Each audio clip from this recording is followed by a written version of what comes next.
Welcome back, guys. We got more fantastic League of Legends coming your way. The Afreeca Freecs versus KT Rolster. Afreeca, they're part of the top 7. We call them the top dogs. We have a lot of them nowadays, whereas KT, unfortunately, down there in the bottom 3.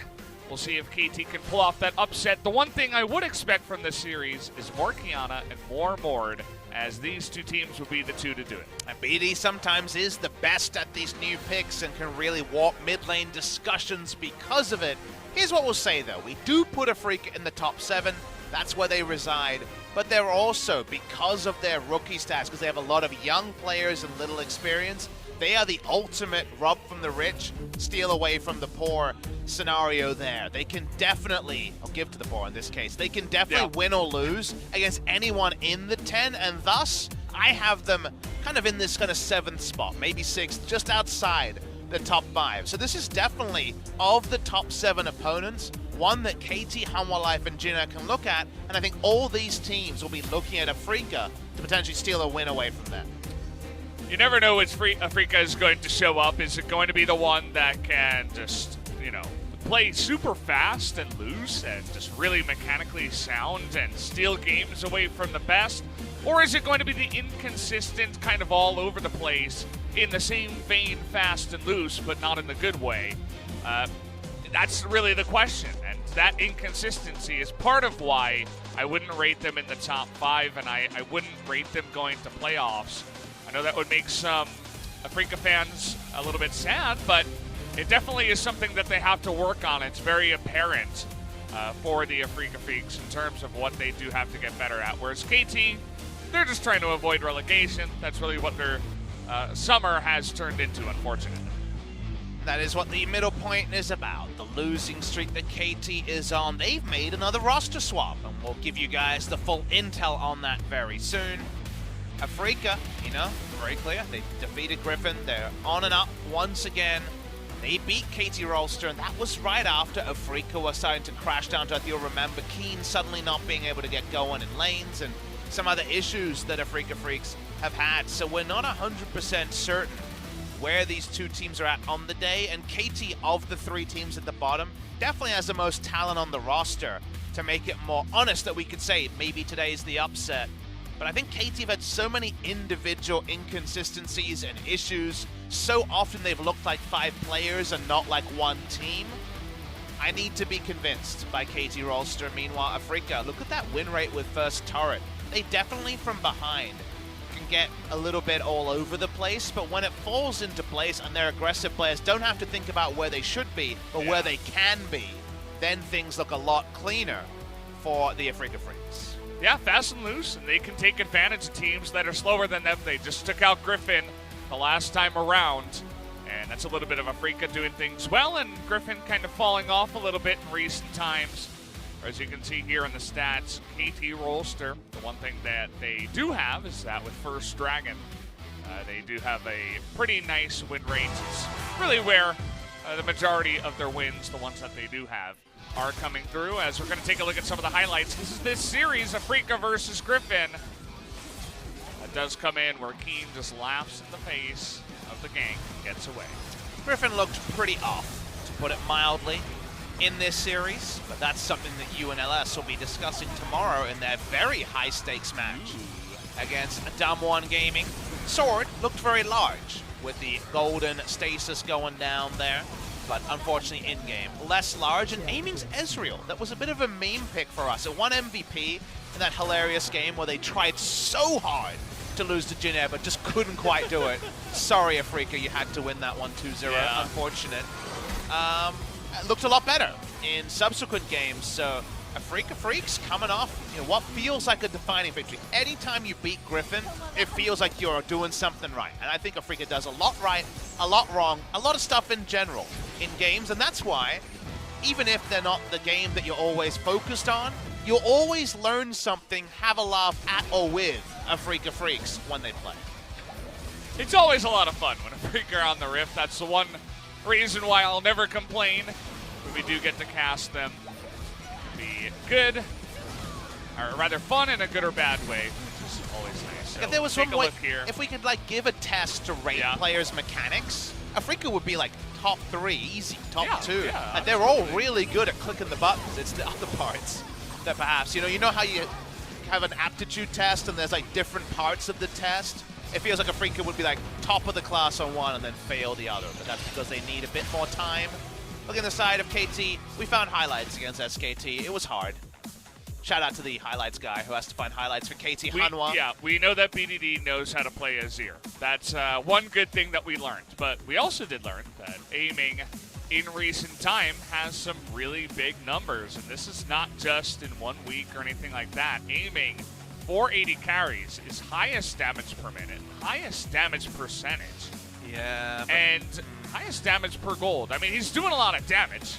We won't talk much about all the other parts, but he knows how to put in the deeps, Papa Smithy. And the damage per gold is most likely going to be influenced by Ezreal games. Aiming has 8, his most played. Prey still has 5, and sadly, he's been in the toilet at 82% there, so we're feeling very sad that one of our legends has not been able to perform. But I think what we both do, and this is an honest comment, I think we're both waiting to be excited about Prey. We'd love to shout about Prey, one of our ultra legends, but he's been off the pace, Valdez. Maybe today he'll find and catch back up. Always hoping for that, to have the good rise up once again, but the roster here from the side of Afreeca that you've come to expect all together as a team once again. And every match is really going to matter for these guys when there are so many competitive teams. If they do take a win, especially at 2-0, they will move into the west side of the bracket, the left side, and make it into the top 5. And you can just never afford to even drop a single game if you're that group at the bottom. SKT is obviously rising. They're very strong, 7. And then you have Genji, Afreeca, Sandbox, Kingzone, all trading wins and losses. You can't lose to the bottom 3, even a single game, because that might be the decider. And 6th spot is the worst you can finish in summer because you sit there and you don't get to play again till 2020. You're just sitting there watching as the playoffs, worlds, relegations, they're all played. And you're just a stream watcher. You're just on twitch.tv feeling bad about yourself. Yeah. Do you know anyone like that? As KT Rolster going to be people like that.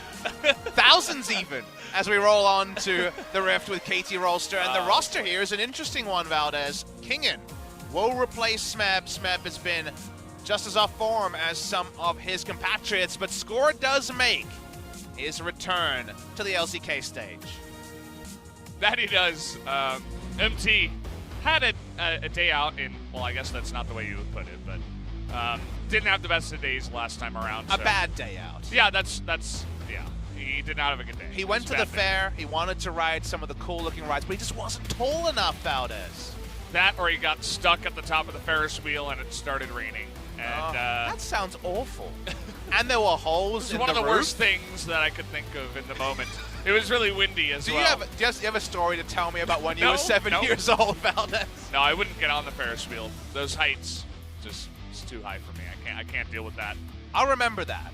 Yeah, I'm not a roller coaster guy. Oh, roller coaster's so fun. Yeah. And speaking of roller coasters, that's why we work together on. We always finish each other's sandwiches. Yeah. Over here in the LCK, KT Rolster just want to eat a sandwich. They want to win a damn series. If you're wondering, their last match victory was on the 16th of June, which is a long time ago, Valdez, because currently is the 19th of July. Now, there was a week off in between that, but we are talking about 6 series in a row that KT Rolster have found no match wins, so they got to find a win somewhere. Fans still show up for them. Yeah, it says summer is not over yet. And a BDD fan, they're hoping that he can play Azir and carry. KT Rolster has been the preeminent team of summer. They have made finals in almost every summer season. 2013 summer, lost to SK Telecom T1. 2014 summer, the KT Rolster Arrows lost to SK Telecom, won against Samsung Blue that season. I was fast forward in 2015 when they lost to SK Telecom. 2016, that was the loss to Rox Tigers. 2017 didn't make the finals. That was Longzhou SKT. And then 2018 summer was finally that big victory, Valdez. So KT Rolster and the finals in summer has always been there. It's feeling like the playoffs KT play in 2019 might not be the ones they want to play in summer. Yeah, just for reference, Papa was just doing that all from memory. There's nothing on his laptop in front of him. I am the witness. And don't know how you managed to keep all of that League of Legends information in your brain, but... I lived it, Valdez. I narrated half of it, and I lived the other half. Yeah. So I was stream watcher into stream narrator. Who knew? Afreeca Freecs got to this particular game. Really, a Sejuani ban is a bit of an interesting one, so not wanting Score to go on one of these pathing junglers. And just, they're fishing for something. When you see a Rec side, blue side ban, you're fishing for something. And they were fishing for the Yuumi. So will this just be a Yuumi combo? I was about to say Ezreal Yuumi, but of course we can see that KT Rolster banned away the Ezreal. So we'll see what Yuumi combination it is. The Bullet Hell lane is available.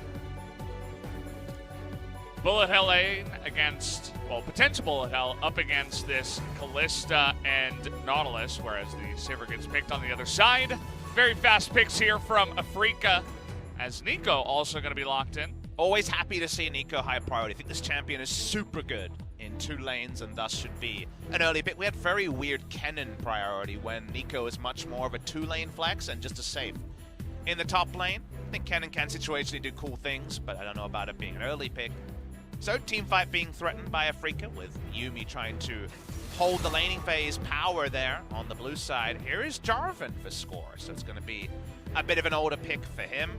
I think Kingen might be hankering for a last pick, potentially to bring him back. He's usually a big carry player. When we've seen him this season, honestly, hasn't been too much to separate him from Score, but Score's made probably some more notable lane errors. And the last time these two teams faced, the second game in particular, is one that's going to stick out in fans' minds. It was the Renekton-Elise combo that just dominated Smeb's Kennen. Just made it look like a really sad day. Yeah. So, hoping for better tidings. KT Rolster this game as 2 ganking junglers, including the aforementioned Elise, going to be banned away by KT. They want to take it away for now, as the Nico could be going top, but you never know with that flex. If you want to target something that's been played a lot by Kingen and solo queue, he's been playing a lot of Camille recently in the top side, 10 games, 7-3, and going on any sort of comfort might be a good idea. We had a lot of Camille bans, you remember, in our first series. If there's Camille players being banned quite frequently, it's not the best lane into a Nico, but here we go. We're actually going to go for a bit of a self-counter pick. I love Nico and the Kennen matchup, and it's KT Kennen, but it's not KT Smeb. Not going to be him, as we were hovering the Lissandra. I haven't seen her for a long time. Remember when it was Lissandra every single game? Nope. That's an era passed away. I've repressed it. Yeah, we forgot about that one. I repressed a lot of bad things. How did international events go last year? I forgot. Who knows? No idea. Freaks, they want the combat advantage. So Dread still is going to find something that brawls with the best of them against the Jarvan. What's the fun of it? Okay. Here we go. Now, this used to be a very interesting counterpick matchup for Kennen, but Gnar went on to win this matchup. There's been one Gnar game. It's a victory. This isn't TFT. This is League of Legos, and we've still got the Gnar. And the interesting thing here also is that they hover the Azir. They're like, okay, BDD, pick the Azir. And they don't give it, you know, they don't take it themselves. They give it over. And BDD's like, yeah, sure, I'll play Azir. This is exactly what I was talking about. This guy has shown a lot of prowess on the pick. They don't ban it, they don't take it away, and BDD will get it once again. Is League of Legends such a weird world where Nico is like a Kennen counter, and they're like, no, we'll go Gnar, which used to be a Kennen winning lane, but recently had been going towards the Gnar again, so it feels like a double self-counter pick happened here, but it's Kiin on Gnar, and Kiin was in wonderful form. Last time these two teams met, his Vladimir just ran over in game number 1, and then the Renekton in the hard camp top lane. So, all right, Kiin onto the Gnar. Cuvee somewhere is watching on in great interest at seeing Gnar back in the game. Maybe we can get a gangplank for game 2 as well if Kiin wants to give a little tribute to Cuvee and Genji. To be fair, they're doing well nowadays. Recently, Cuvee deserves whatever tributes he's getting. Yeah. I don't know what blood sacrifices he had to do to get this sort of form going, but Cuvee, out of nowhere, is looking like the monster final boss of top lane after being a non-factor, really, all year. Yeah, Guy's Beast came out of nowhere once again. You have to wait until tomorrow, the second match, to catch him. Against Roscoe. Me and Low Standards are going to be covering that one. Should be a lot of fun. I'm gonna wait. I hope high standard shows up. I don't know if we need low standard tomorrow. We need. You're gonna be a stream watcher tomorrow, Papa Smithy. I like to think of high standards as LS's like alter ego. Yeah.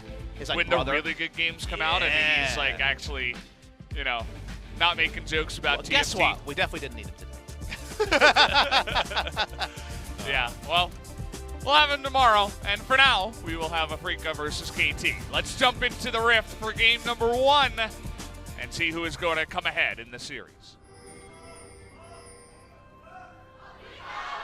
계획은 성립됐다.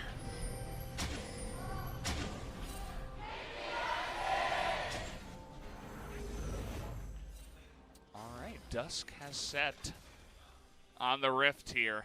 It's 8:08 p.m. Korean Standard Time on a Friday. Nice. And we have a packed house here. KT, because they have so many beloved players, they still get a full side, and they must just be hankering for that first victory in a month, Valdez.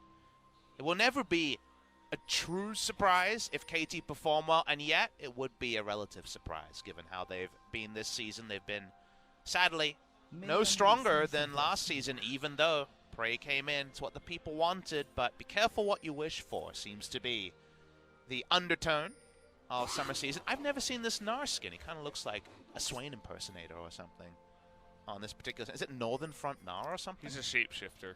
He can change into many different forms. Really? Is he wild also? Yeah, that's what I've heard, actually. I wouldn't know from playing any other game or anything like that. Does Nico count as a shapeshifter?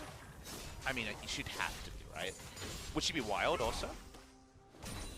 I guess so. Right? I mean, I don't feel like there's any other... Like, I don't know the Nico lore, to be honest. I'm not the lore reader. But we need a lore guy. Who's our lore guy? LS has started reading it again. Oh, nice. At least we got him there. He's enjoying the new lore from Riot, so shout out to them. I wouldn't know because I don't read the lore, but somebody here is. Well, what can we say about the game state here? It's going to be Sivir plus Yuumi, so we know that Nautilus has worked well against Yuumi. It's our first Yuumi sighting of the week. It's been banned very frequently over the course of this season. If we're going to talk about the Gnar, we should mention that it's gone Summonary on the top side. So there's going to be the harass version trying to get chips in, and Kingen is from the Cuvée School of Thought and gone for press the attack. So there's been some modifications rune-wise, and this should be a lane where Gnar kind of has trouble, because Gnar usually just kind of stacks health, right? Gets a Frozen Mallet in lane, goes for just a tanky build, and situation can be a lane bully with just Hyper. Meanwhile, Kennen could go Blade Rage Blade and potentially just try to shred him in the side lane, so the item builds here might be kind of shoe on the other foot in a big way. It would be cool to see also if Kingen can actually step up to the plate when it comes to Kiin. I mean, it's a weird world where we come into KT versus Afreeca, and it's not Smeb in the top lane up against one of our best top laners in Kiin. It's a lot to handle, it's pressure, and I feel like they've done it more than once in terms of throwing Kingen up against very tough opponents. But I mean, what roster do you want from KT? Like, what is the names you want, right, Valdez? Because they're all performing pretty much the same. They're all being pretty poor this season, and Smeb is one of the chief offenders. So I think giving Kingen another go can't necessarily be a bad decision for the squad, but it's a strange thing to consider. Yeah, and I feel like more often than not, Kingen comes out. He fails up against the top of the table. Right, I feel like he could come in up against the bottom and do just fine. But up against some of the better ones, especially with really strong top laners on the team, he comes in, doesn't do well, and then we see Smeb again, and we're like, well, this rotation isn't necessarily working out because neither of them are working out in a big way. Score got double scuttled in this game. Zinja actually parked bot side. And Kennen just used the priority, Gnar just used the priority he had to take the top side scuttle. It's a nice map move there. Score is also spotted top side, so Zinjao pretty much has free run of the jungle so far. Obviously, as Jarvan, you're not looking for you're not hankering for a 1v1 against press the attack Zinjao, but I do like that Gnar found a moment to get that sort of priority to actually come through and take the top side scuttle. When it was Kennen beating Gnar, you know, a couple of years ago, I'm thinking 2016, QV playing the AP Kennen side of the matchup.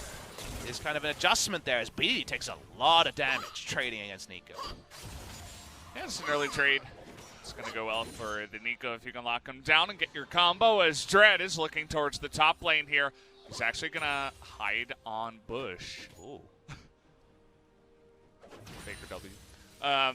Yeah, didn't go up through the tri-brush up the top side. Had intel that it was warded, I believe. Hoping that Ucal can be very Faker-esque with his impersonations and his hiding with his passive, his Twin Shadows. Likely to come out, or at least the GLP with the Glacial Augment build coming through from Ucal. Otherwise, rune choices pretty standard across the board. One to remember, 80 on-hit cannon, so the AP ult flanks, not going to be there. Yeah, once again, from the mid lane, we do take a look. I feel like BDD is the one guy when we do watch KT that actually comes in and tries to carry. I feel like I've seen multiple games now where he's sitting at 3-0 and the rest of his team are like 0-1, 0-2. They're being pushed in and a lot of other lanes, and he just can't do it all himself. And he has those 1-0-0 losses sometimes as well, where it's like, well, I mean, I farmed, but wasn't able to turn the tide of the game. As a random aside, I believe we have 2 champions on the side of Afreeca that don't have a Korean voiceover. I think Nico and Gnar both have just the global voiceover. Gnar obviously just says his own name, shouts, so definitely there. I believe it's the same with Nico. I believe so. I never actually considered that. As most of them would have, you know, a bunch of voice lines and stuff. Well, anyone who's basically a Pokemon, it turns out, is just fine. You mean like Beryl? That's one of our English in-jokes, is that his name is either an ointment that you apply to your feet or a Pokemon's name. Like, you could understand. You could be prescribed Beryl, and you'd be like, okay. I don't think you've ever been that specific before, but it's even better when you think of it that way. But I do like shouting, Beryl! Yeah. This sounds like a Pokemon. The things we find time to talk about in our League of Legends professional broadcast that we're paid for. It's definitely like one of those small dog Pokemon, or like a rock Pokemon like Geodude. What does he evolve into? Whatever happened in that Alistair performance, apparently. Oh, yeah. I mean, he's evolved multiple times. Would it just be Baroster? That's his next one? I don't know. My eyes dilated. I don't know what you did over there, but I appreciate it. Yeah, Beryl and Alistair. That's the first time we're Alistair. If we ever interview him, that'll be the first question to ask him about was name of his evolution. What is your evolution? He's like, what the hell is it? Like, these weird English casters. Well, we qualify as that. Nice little root hits there from Ucal. Ucal versus BD. Remember when this was super hype? Last year, remember? This would have been KT Rolster versus Kingzone. One of our hype mid-lane matchups. It's just nice to see Ucal starting. We kind of say that every time we see Ucal in the summer season, but finding a role for a player who did look like one of those big up-and-comers in 2018. Score himself has had to deal with being double scuttled. Has been able to at least claw back any sort of a CS parity. Looking for his invade. There's a bit of situational pressure here. Aiming and the Yuumi going to be giving up the lane phase for now. So actually things pretty comfortable on the bot side, and we've not noticed a kind of minion wave to minion wave and a half advantage for Prey in the 2v2. It's feeling good down there. I suppose just the ever-present Nautilus for a couple of the teams. We saw Mata used to pick a lot of Nautilus. I feel like SnowFlower is also a guy who likes it. Dread going to come around here and say no to score about the Mountain Drake. And yeah, actually one of those stats that we saw is actually relevant in this case because aiming's damage is very high, but his CS is actually relatively low compared to other 80 carries. So it could even just be an aiming problem. I might ask the stats people, because I know some of them from the OGN days, they've been around the LCK a long time, if they could give me that stat and filter out Ezreal games, because I feel like Ezreal was the most misleading when it comes to damage per gold. He gets his 2 items, they don't cost a lot of gold, and we know they just do a huge amount of damage. So I'll be interested to see if the top players still hold their spot and control for that. Kiin is doing just fine.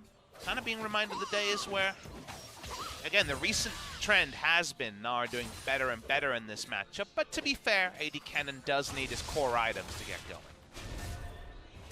So you're saying it'll take a while then to find some action in the top side? You have said it. It has been stated. Great. Does mean we have more time for the record. Barrel. And maybe a Mountain Drake. Yeah, looks like this should be going down here. No TP wards to potentially come in here, but one could be hastily placed. How about 1800. the Yumi steal? No. Not today. Today. Whoa. Was that an EQ fail? Score was very angry at Prey. That was a inspired by Canyon moment. Yeah. Speaking of which, Canyon hasn't played since that series. Yeah. That'll be good. He has to go up against Griffin next. And a Drake, potentially. Yeah. And if he's playing Jarvan, we know those Drakes can be angry. We know he has trouble with the Drakes. He's not a fan of his music. Really? You went there? The recording artist. I felt like when you said no, it was just like saying no to my joke. Like, no. Rather than the way you were really responding. My name is Papa. I'm allowed to make bad jokes. They're dad jokes. That's true. Well, Dread is trying to find a meaningful advantage on this Xin Zhao. There is always the potential that we just farm 2-item Azir and Kalista show up, and they do just a boatload of damage and KT win, right? That could definitely happen here. If Kingen returns to top lane with a Baron, AD Ken does a lot of stuff. His score bounces into a pit he didn't necessarily want to be part of. Score is quite tanky, though. He's going to get that knock-up, and Dread gets stomped down by the Rift Herald, and down he will go. First blood going to be given over to KT off of a nice assist from Shelly. I like to think that Shelly got the kill on that one. Good job, Shelly. Golf clap to you. Claps down the Xin Zhao. Take your Hail of Blades and stick it. Speaking of sticking it, the Rift Herald going straight on the Rift. KT Rolster coming on in here. Score is going to tell the younger jungler to take a seat with the help of his good old friend Shelly. That'll be a nice injection of gold now into the side of KT, and we'll get them their 2 items faster. And Afreeca Freecs, we saw their stats, and they basically can be summated as, if it starts good, it ends good. But what is left off there is, if things go a little bit weird at the start and they fall behind, there's less guarantees they'll be able to bring it back. Now, KT have also been the most guilty of throwing huge leads. I'm thinking of 3 Infernal Drake Pike, and another game that was pretty similar. Let's watch the replay here. Dread's like, this is mine. I'm gonna kill him. Where's Shelly? She was waiting for a moment. Yar! Boom. Smacks him to death. Wow, the Observer's really getting in there. Just like Shelly. Thanks, Sun2. That's true, he is the replay observer, He's the replay observer. I saw him practicing earlier with that. He was practicing the ultra zoom in just in case Shelly smacked around his Xin Zhao. At least the ultra zoom in. I saw him working on that one. Suntung might be a name that might be new to you guys, but he is the replay observer, but most recently also did some translation when G-Sun was on the analyst desk. We get to have a lot of people that are a bit, it's kind of like names that we come up with and floating heads rather than actually seeing them on screen too often, but shout out to Suntung, one of our favorite people around Riot Korea. BD pushes up, and hey, KT Rolster. The early game has been kind to them. The first 14 minutes are where Afreeca can really slam you down, but not these first 14 minutes. The only person who's kind of largely unscathed is Kiin, who's been farming up a storm.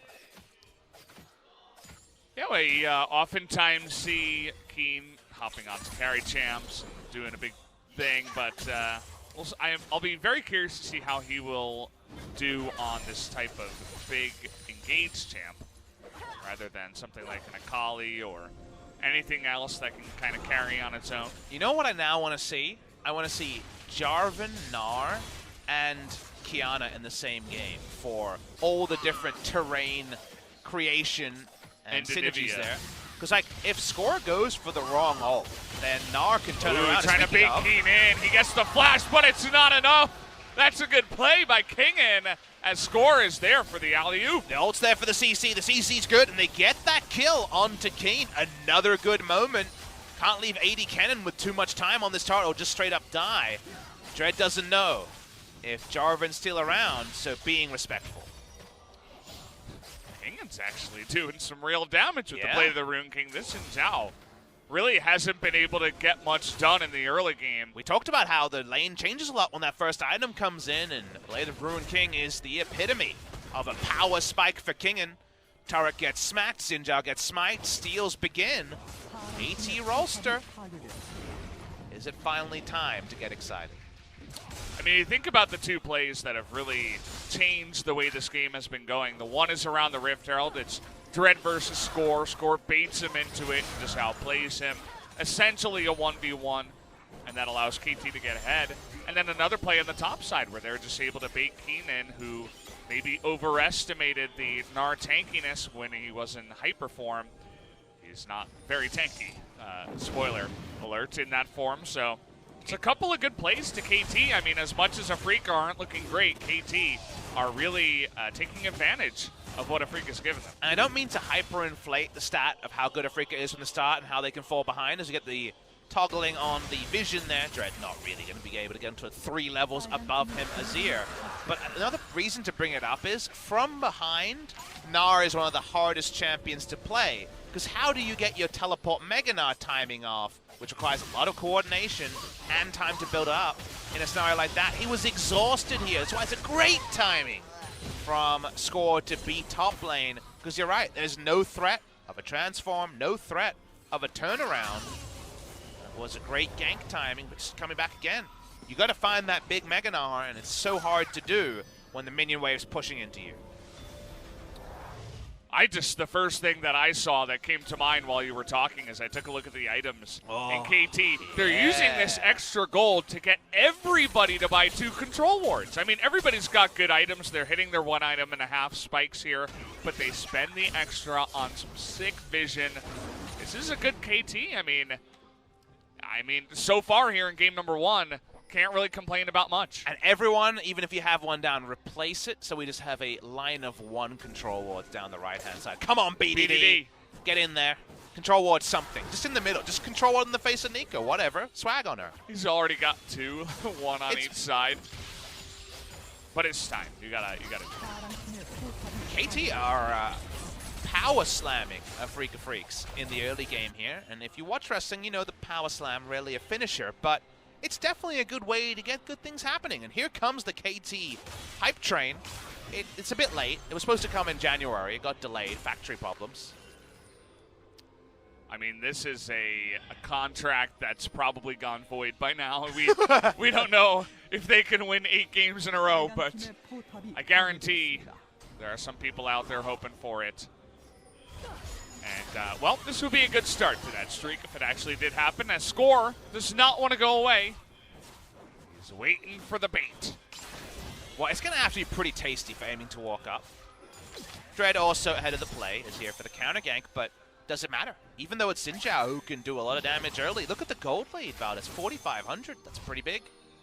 KT have thrown bigger, but they so far have been pretty on point. They've made the smart moves. Afreeca haven't made huge mistakes, but they've made small mistakes, and KT have taken advantage of them. And now, with the outnumber here, it's pretty hard for Afreeca Freecs to get an outplay. They can wave clear and buy time. Yeah, really the only way for KT to go in on this one is to straight up tower dive, as it is the Sivir who is just clearing out the waves. And you can see that, I mean, they've been hanging around here for so long, kind of thinking, hesitating, do we go for it? But they decide against it in the end. They have to take their time. They want to get Kalista with that second item on the Rift soon. That seems to be coming before too long. Contest the enemy jungle. Don't want to trifle with this Azir. Gotta move away from there. It's like a suffocation strat, you know? It's not like they're trying to do anything overly aggressive. They take it very slow and steady. And you think how it started? Choke out all the vision, you know? It started in such a weird fashion. Remember, KT weren't doing really anything until that Rift Herald charge. Before then, Ucal was chunking out the BDD in the mid lane. Kiin was ahead in CS against Kingen. I'm not interested in hearing any bad draft talk about this one. Score was behind Dread before he was able to get so many cascading advantages to get a 2-level experience lead after SnowFlower tried to beat Spider-Man, but realized his web shooter was out of ink, I guess, in that particular case. A webbing is probably what he was out of, but here we go.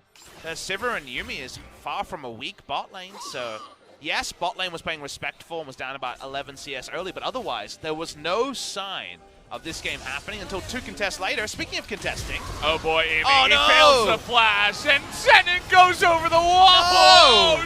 No! And Ucal's there too! Oh, please, The stop dominoes! it! Stop it, please, Afreeca! Dread is just getting 1v1 soloed by King and has to flash. Kingen is going to survive, but one by one, the cards come crashing down here as Afreeca just throws the underhanded softball into KT's hands. What a disaster. One by one, they came into the scene of their allies' deaths to just pile on the gold for KT Rolster.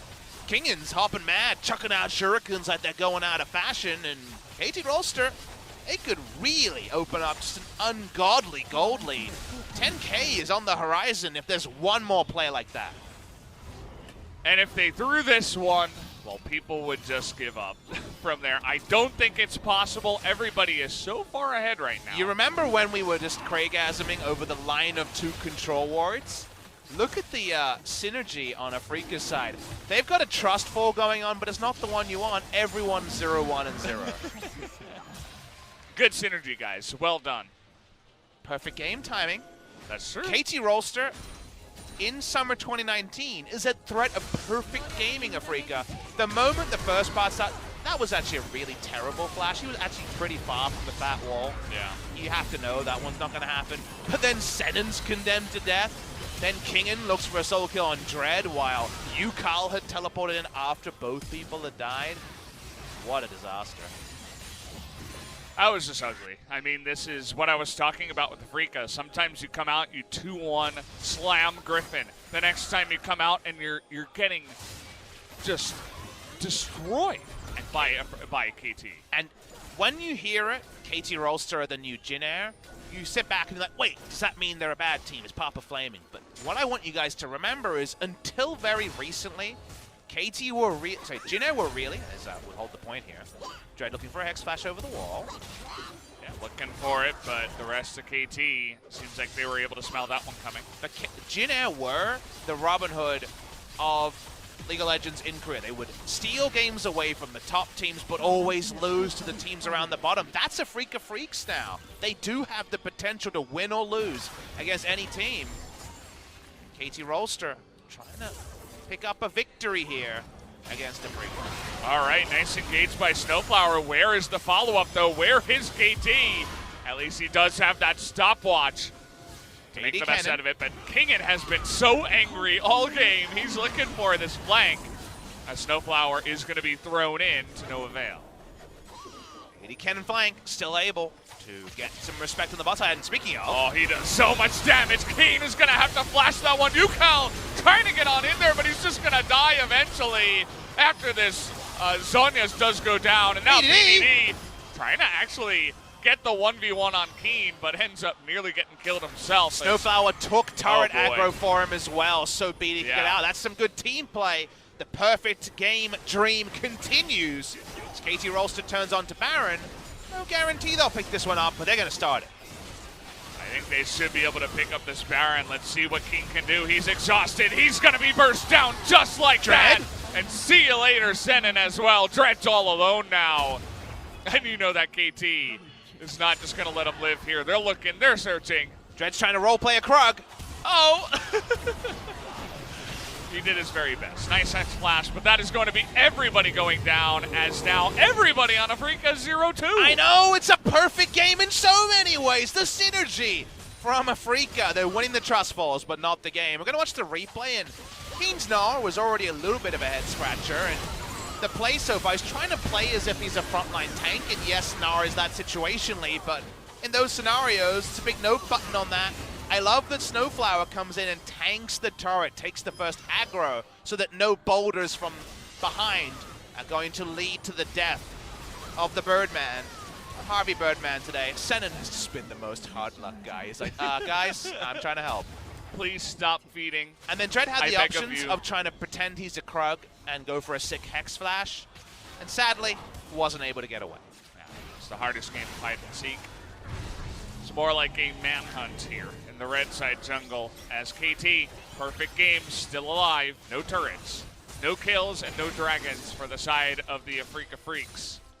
Kingen almost has the don't even bother entering lane against me build against the Gnar. The moment the frozen mallets there, you're just hoping for a better time. You're building up the rage on a camp and then teleporting in. You're not doing it on the minion wave. I love how Dread's Hex Flash has been purely for escaping in this game. Who would you like him to fight against? I'd actually take SnowFlower. No, absolutely. He's the same level. Yeah. Tanks are good. Thanks very much, says BDD. This game is just falling apart now. But it's There's still perfect, nothing. so I don't want to see KT let their fans down. If you're going to win in a perfect game, KT. It's the least you can do. Oh, but this is a bit of a problem. BDD's all alone in the final chapter, but he's going to flash away. Jarvan goes in by himself, and he's got BDD behind him. They're going to be able to do it 2v5, essentially, as they're going to shut them all down. BDD just taking them down one by one. The dominoes fall to the quadra kill of BDD. And if they close it here, it's a perfect game for KT, the first of summer season. What have KT been eating? What's changed? They look so much better.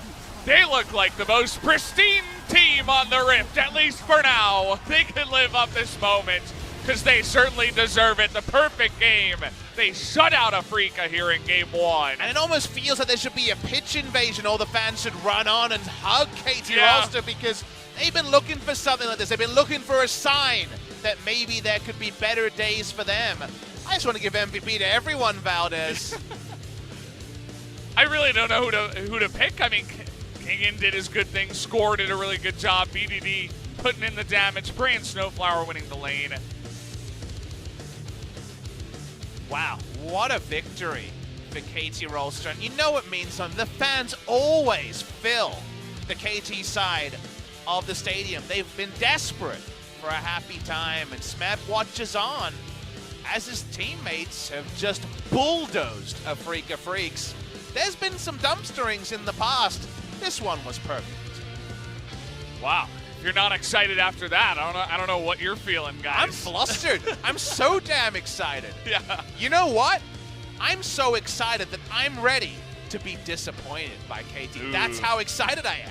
You can just feel it coming down the pipeline. How could I have been excited before? I knew they weren't very good. But now, I'm very excited. You can see the potential, and you're salivating at the mouth. You just won it every game just like that. The life of a KT fan was being excited until that disappointment crept up. Until last year, when finally Score won the big one, and they thought a monkey was off their back. Turns out, this one was a different type of monkey, way heavier, and they were crushing down the bottom. And this won't turn around their season alone.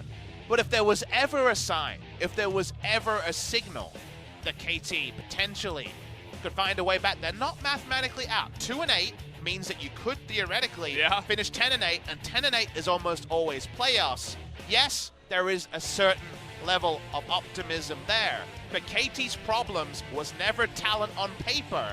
It was making 5 players into a team. We finally saw a team game from KT Rolster. You say finally, it's been a long wait. I mean, there have been 10 matches ahead of this one, and we finally get this perfect game up against a team that we said was in the top 7. Searching for power level, the famous Prey sign. Nice drawing.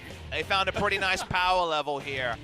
Just wombo power slamming from the gods by KT. Perfect game against Afreeca Freecs. You'd have to get way into the weeds and talk about Rift Scuttlers for it to be anything other than perfect, but look at that screen.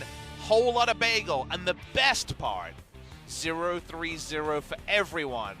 Live as a team, die as a team. That's the one thing Afreeca Freecs can say that they did. They're always on the same page and either going and destroying a top team or just getting absolutely plastered by one of the bottom teams. I don't know what it is about Afreeca, and I certainly don't know what's up with KT today, but I mean, that's surprising, right? I was expecting to come into this one, I was like, maybe 2-1 with Afreeca throwing one game. Maybe that was the throw. There's still I'm not time. Sure. There's still time, Valdez. There's still 2 games, potentially. And now the money is really for NoFate to like put the back massage in or bring the belt out. I don't know what the right way is with a squad as young, the youngest squad in the world. Average age of 18 and a half for Afreeca Freecs. They just got perfect game by a team they were expected to dominate, and now you got 15 minutes to turn that all around. I don't even know what you say after that one. That's one where you throw out your Papa's yikes in the chat. Oh, yeah. And you're like, all right, well, I guess we're just going to have to. Hey, I got my first line. If Forget I'm the about that one. coach, game 2 can't be worse. Yeah, that's true. You can't get can always slammed be by worse, the team though. unexpectedly. Yeah. If it's expected, it can't be worse. You would hope to not expect it from your team, though, after that one, as you just got to pretend like it didn't happen if you're Afreeca. More of the same from KT. I'd like to see more of that, right? That would get me really excited. If they could do that twice in a row, we'll see if they can after the break.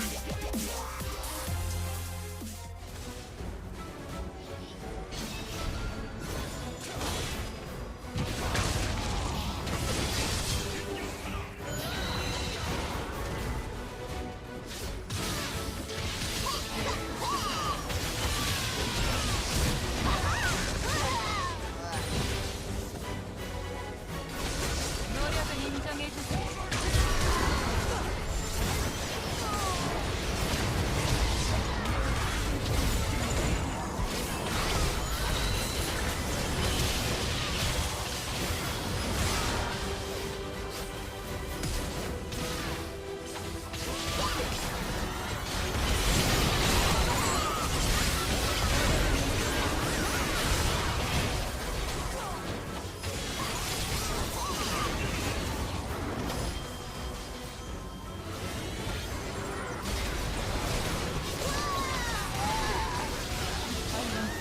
내 신혼자를 처치했습니다. 녀석들을 찾아내라.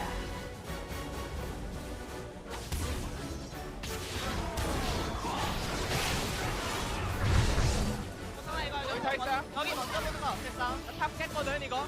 먼저 깜짝 보는 거 어떠는데? 아 일단 빼봐. 얘네 건다. 해볼게. 천천히 와봐. 천천히 해봐. 나잘안 죽어. 태훈아 국 써줘. 나를. 나를 돼 이거. 나를 보자. 나를 쪽으로. 우리 나를 볼게. 나이스. 끝내자. 나이스. 와우. 나이스. 야 너무 깔끔했는데? 야 잘했다. 이거지. 오케이. 나쁘지 않아. 황동빈. 성훈이도 잘했다. 아, 성훈이. 감사합니다. 땡큐 서너큐. 다음판 잘하자. 퍼펙트 게임이었는데 우리. 잘했다. 다음 판도 잘하자. GG.